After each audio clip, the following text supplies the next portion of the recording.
Hello friends, మీరు కనుక subscribe చేసుకోకుండా ఈ వీడియో చూస్తుంటే ప్లీజ్ సబ్స్క్రైబ్ చేసుకోండి. అలాగే ఈ వీడియో చివరి వరకు చూసి ఈ కథ కనుక నచ్చితే లైక్ చేయడం మర్చిపోకండి.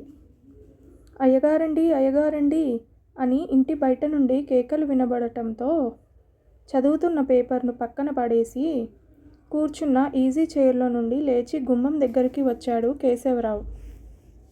వాకిట్లో నడుం చుట్టూ తుండు కట్టుకొని నిలబడున్న పనివాడు కనిపించాడు. ఏవిట్రా అరుపులు?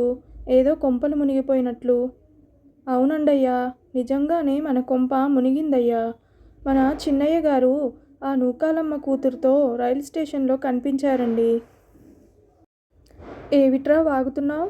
కళ్ళు పెద్దవి చేశాడు కేశవరావు. నే చెప్పేది నిజమేనండయ్యా, నా కళ్ళారా చూశానయ్యా. ఇద్దరి చేతుల్లోనూ సూట్ కేసులున్నాయండయ్యా. ఈ విషయాన్ని మీ కాడ చెప్పాలని వెంటనే లగెత్తుకొని ఈడుకొచ్చానయ్యా. సావిత్రి అంటూ పెద్దగా అరిచాడు కేశవరావు. ఏమిటండి అలా అరిచారు? వంటగదిలో నుండి పరిగెత్తుకొచ్చిన కేశవరావు భార్య సావిత్రి భర్తను చూస్తూ ఆశ్చర్యంగా అడిగింది.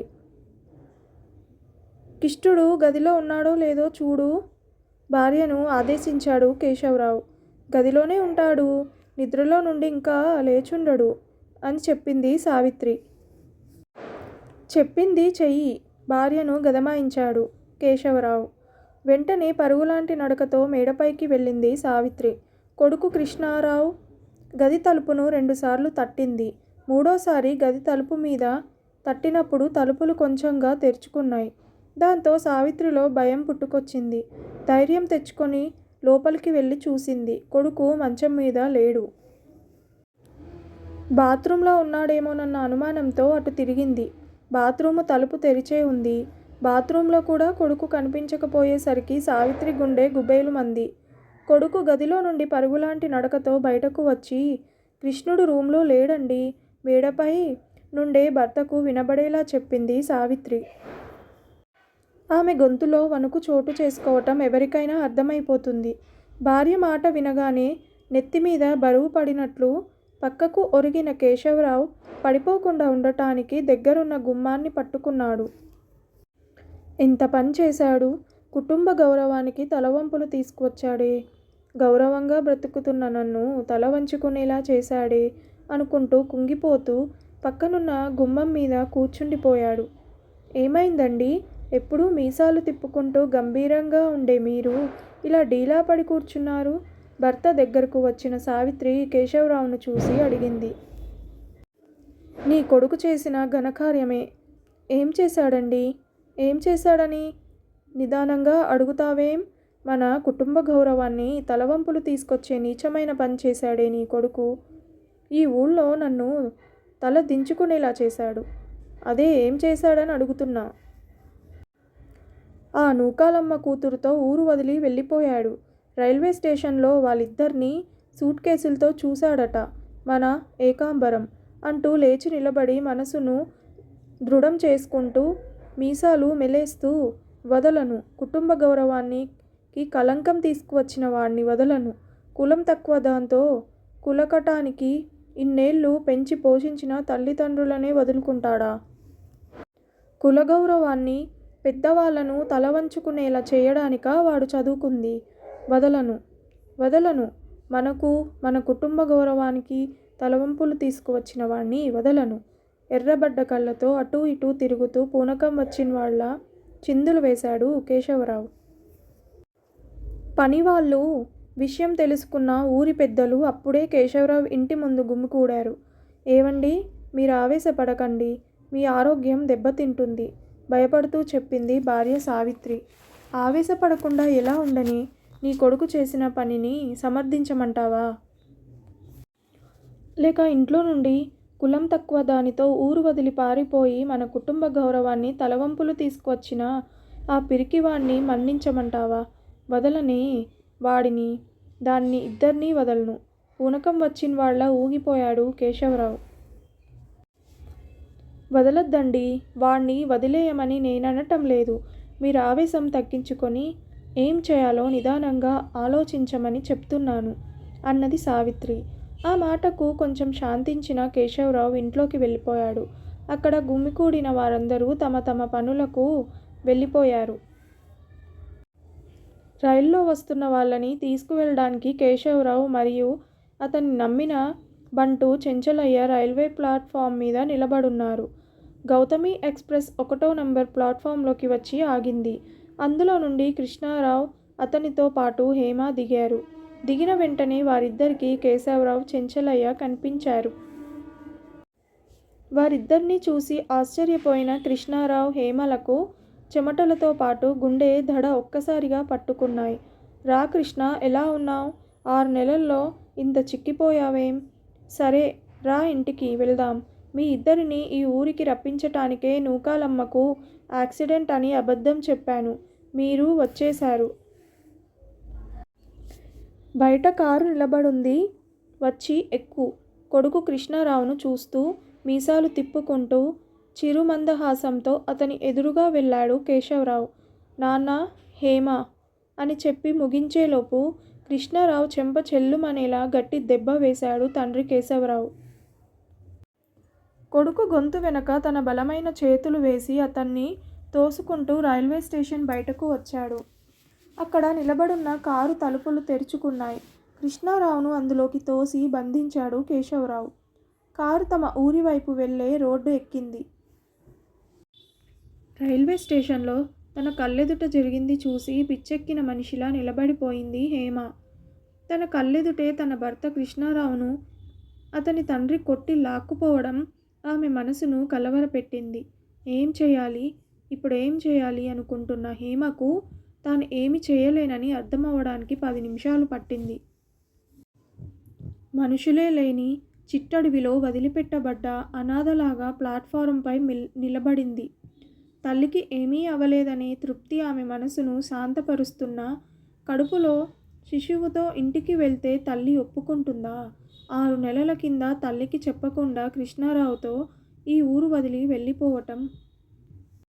తల్లికి యాక్సిడెంట్ అని తెలిసిన వెంటనే తిరిగి ఊరికి వచ్చిన తనకు రైల్వే స్టేషన్లో జరిగిన అవమానం ఆమె కళ్ళెదుట మారి మారి వస్తుంటే హేమకు ఏడుపు ఆగలేదు.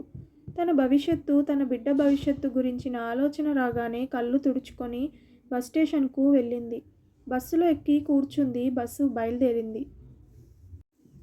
భర్త కృష్ణారావు ఎలకల బోనులో చిక్కుకున్నట్లు అతని తండ్రి దగ్గర దొరికిపోయిన సంఘటన ఆమె మనసు నుండి దూరం అవ్వడానికి నిరాకరించింది. కృష్ణారావు చెంప మీద చెల్లుమని పడిన దెబ్బ తన చెంప మీద పడినట్టు చెంపంతా నొప్పి పుట్టింది. బస్సు దిగేటప్పటికి చీకటి పడింది. ధైర్యం తెచ్చుకుంటూ తన గుడిసె వైపుకు వెళ్ళింది. గుడిసె ముందు నిలబడి అమ్మా అని పిలిచింది. ఎవరై ఉంటారనుకుంటూ ఇంటి బయటకు వచ్చిన నూకాలమ్మకు కూతురు హేమ కనబడంతో కొయ్యబారి నిలబడిపోయింది. 6 నెలల కిందట తనతో చెప్పకుండా కృష్ణారావుతో ఊరు వదిలి పారిపోయిన కూతురు ఇప్పుడు కడుపులో బిడ్డతో తిరిగి రావటం నూకాలమ్మ జీర్ణించుకోలేకపోయింది. ఇంట్లోకి రమ్మనాలా లేక తిరిగి వెళ్ళిపోమ్మనాలా? కన్నప్రేమ కూతుర్ని తిరిగి వెళ్ళమని చెప్పగలదా? హేమ చేతులు పుచ్చుకొని ఇంట్లోకి తీసుకువెళ్ళింది. నులక మంచం మీద కూర్చున్న హేమకు మంచినీళ్ళిచ్చి ఆమె దగ్గరగా నేలపై కూర్చుంది నూకాలమ్మ. నువ్వు ఇంట్లో నుంచి వెళ్ళిపోయిన రోజు నువ్వెక్కడికి వెళ్ళావో, ఎందుకు వెళ్ళిపోయావో తెలియక నా మనసు ఎంత గిలగిలా కొట్టుకుందో తెలుసా? ఏం చేయాలో తెలియక, ఎవరికి చెప్పాలో తెలియక సతమతమవుతున్న నాకు ఏడుకొండలు వచ్చి జరిగిన విషయం చెప్పటంతో నా గుండె జారిపోయింది. ఏ నిమిషంలో ఏం కబురొస్తుందో, లేక కేశవరావు మనుషులు వచ్చి నన్నేం చేస్తారో నన్న భయం నాలో జ్వరం తీసుకువచ్చింది. ఇంట్లో నుండి బయటకు వెళ్ళలేదు. 2 రోజులైనా ఎవరూ రాకపోయేసరికి మనసు కొంచెం కుదుటపడింది. కానీ భయం పోలేదు. కేశవరావు ఎందుకు ఊరికే ఉన్నాడు? లేదు, ఏదో ప్లాన్లో ఉండే ఉంటాడని అనిపించింది. మీరెక్కడున్నా వెతికి పట్టుకొని చంపేస్తాడని మాత్రం అర్థమైంది. ఇన్ని రోజులు ఏం కబురు వస్తుందోననే భయంతోనే గడిపాను. కానీ నువ్విలా ప్రాణాలతో తిరిగొస్తావని నేను కల్లో కూడా అనుకోలేదు. అసలేం జరిగింది చెప్పు? తల వంచుకొని ఏడుస్తూనే ఉన్న కూతురు హేమను అడిగింది కళ్ళు తుడుచుకుంటూ. జరిగిందంతా తల్లితో చెప్పింది హేమ. సరే, జరిగిందేదో జరిగిపోయింది. నీ తలరాతలో రాసిందో అలాగే జరుగుతుంది. దాన్నెవరూ మార్చలేరు. కానీ ఇంకేదో చేసేద్దామని మాత్రం మరో కొత్త ఆలోచన పెట్టుకోకు. మనమేమిటో, మన కులమేమిటో, సంఘంలో మన స్థానమేమిటో అర్థం చేసుకొని ఈసారన్నా తెలివిగా ప్రవర్తించు. నేను బ్రతికున్నంత వరకు నిన్ను కడుపులో పెట్టుకొని కాపాడుతాను. ఆలస్యమైంది, భోజనం చేసి పడుకో అన్నది నూకాలమ్మ. తల్లి ప్రేమను అర్థం చేసుకున్న హేమ, అమ్మా నన్ను క్షమించు అంటూ తల్లి కాళ్ళ మీద పడ్డది. కూతుర్ని లేపి అభయంగా తన హృదయానికి హత్తుకుంది నూకాలమ్మ. ఆ రాత్రంతా ఏడుపుతో గడిపింది హేమ. మరుసటి రోజు పొద్దున్న పెరట్లో పాత్రలు కడుగుతోంది నూకాలమ్మ. నూకాలమ్మ, నూకాలమ్మ, ఎవరో తనని పిలుస్తున్నారని కడుగుతున్న పాత్రను పక్కన పడేసి చేతులు కడుక్కొని ఇంటి బయటకు వచ్చింది నూకాలమ్మ. అయ్యగారు నిన్ను పిలుచుకురమ్మన్నారు చెప్పాడు ఏకాంబరం. నూకాలమ్మ ఒళ్ళు జలధరించింది. చీర కొంగుతో మొహం మీద పట్టిన చెమటను తుడుచుకుంటూ వస్తున్నా, నువ్వు ముందు పద అన్నది. లేదు, దగ్గరుండి తీసుకురమ్మన్నారు చెప్పాడు ఏకాంబరం.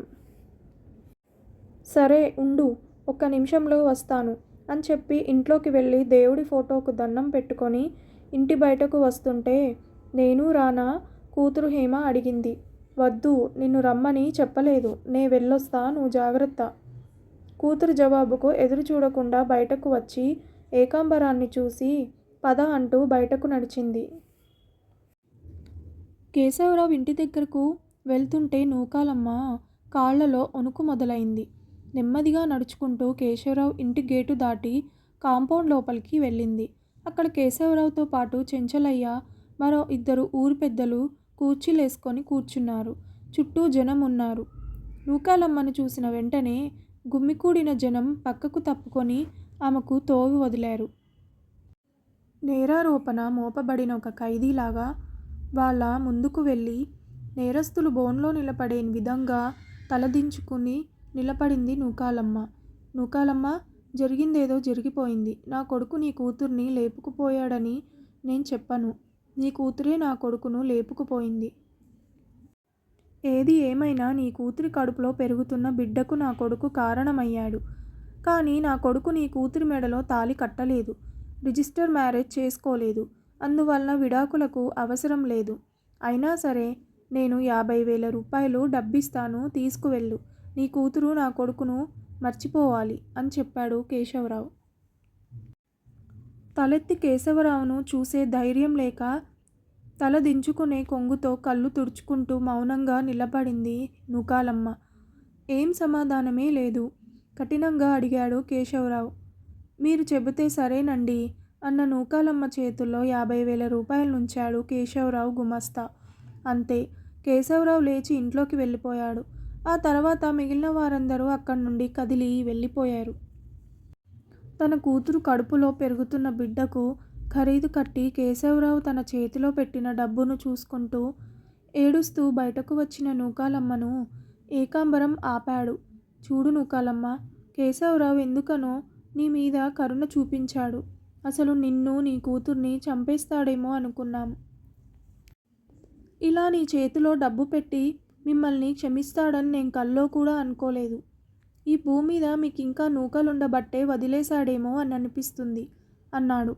నిజమే నూకాలమ్మ, ఈ మధ్య కుల గౌరవం, కుటుంబ గౌరవం, తమ వ్యక్తిగత గౌరవం మంట కలిపేరని ఎంతోమంది తప్పు చేసింది తమ పిల్లలేనని కూడా చూడకుండా వారిని చంపేస్తున్నారు. పైగా ఆ నేరానికి పరువు హత్య అని గౌరవమైన నామకరణం చేశారు.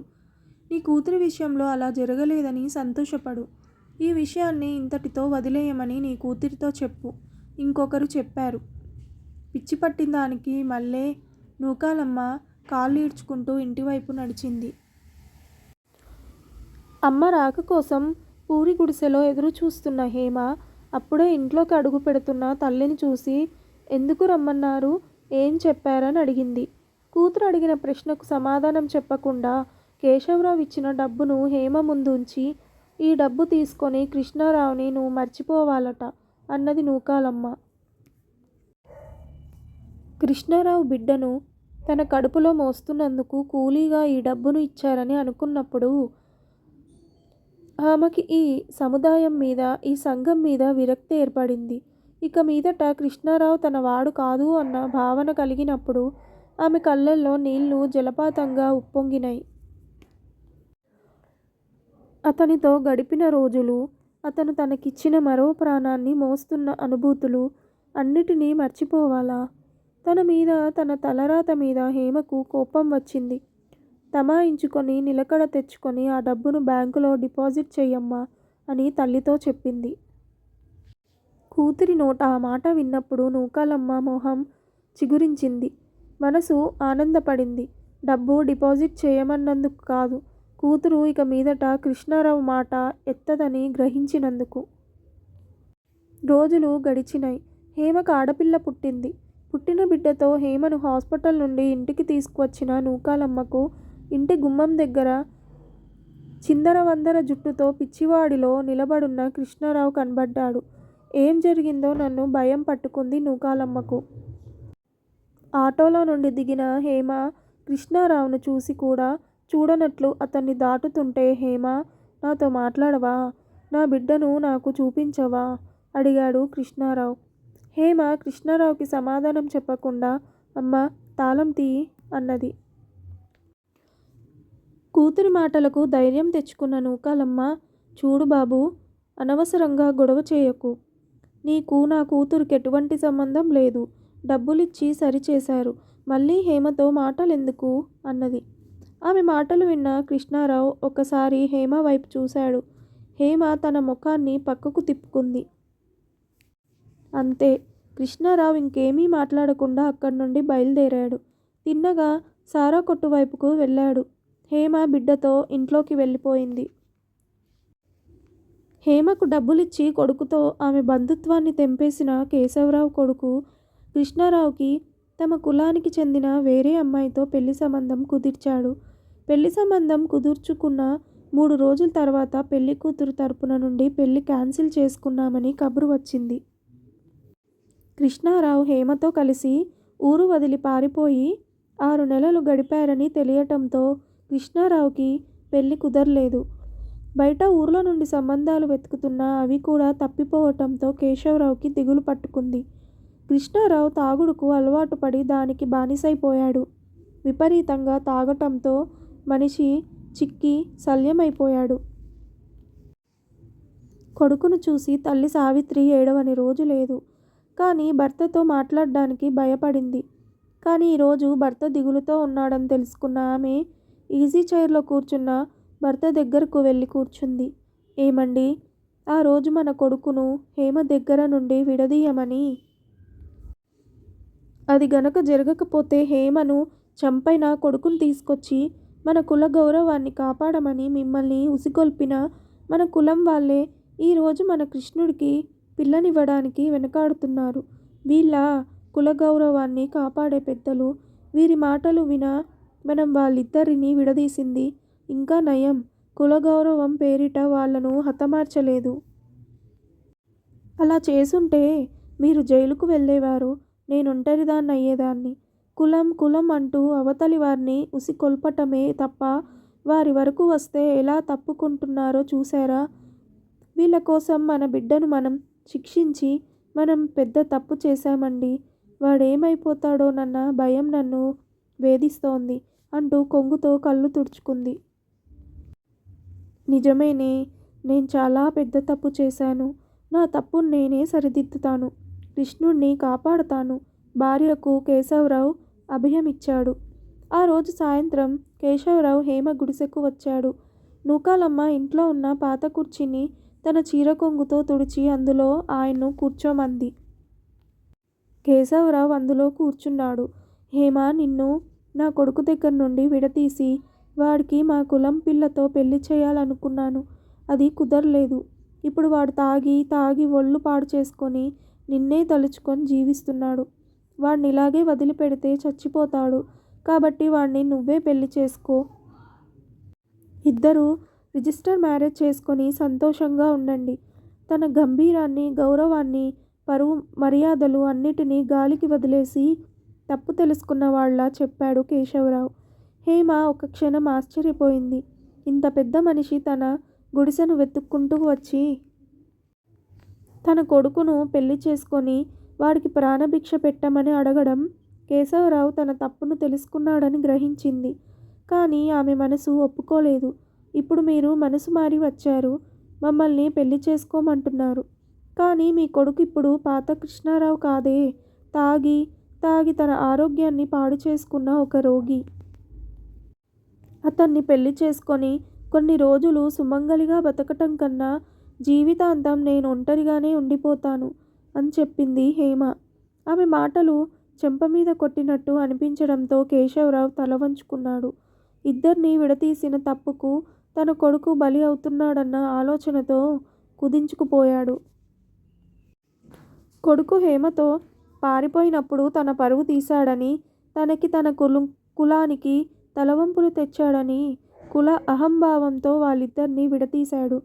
కానీ ఈరోజు హేమ అన్న మాటలు కేశవరావును నిజంగానే తలదించుకునేలా చేసింది. కులం పేరుతో వాళ్ళిద్దరినీ విడదీసి తనే తప్పు చేశానని, ఇదే నిజమైన తలవంపు అని గ్రహించిన కేశవరావు తన గంభీరాన్ని, బెదిరించే చూపులను అక్కడే విడిచిపెట్టి తప్పు చేసిన మనిషిలా తలవంచుకొని అక్కడి నుండి బయటకు వచ్చాడు. కానీ చివరికి కృష్ణ, హేమారావు ఒక్కటయ్యారు. ఈ కథ కనుక నచ్చితే ప్లీజ్ సబ్స్క్రైబ్ చేయండి, అలాగే లైక్ చేయడం మర్చిపోకండి. Thank you so much for watching this video.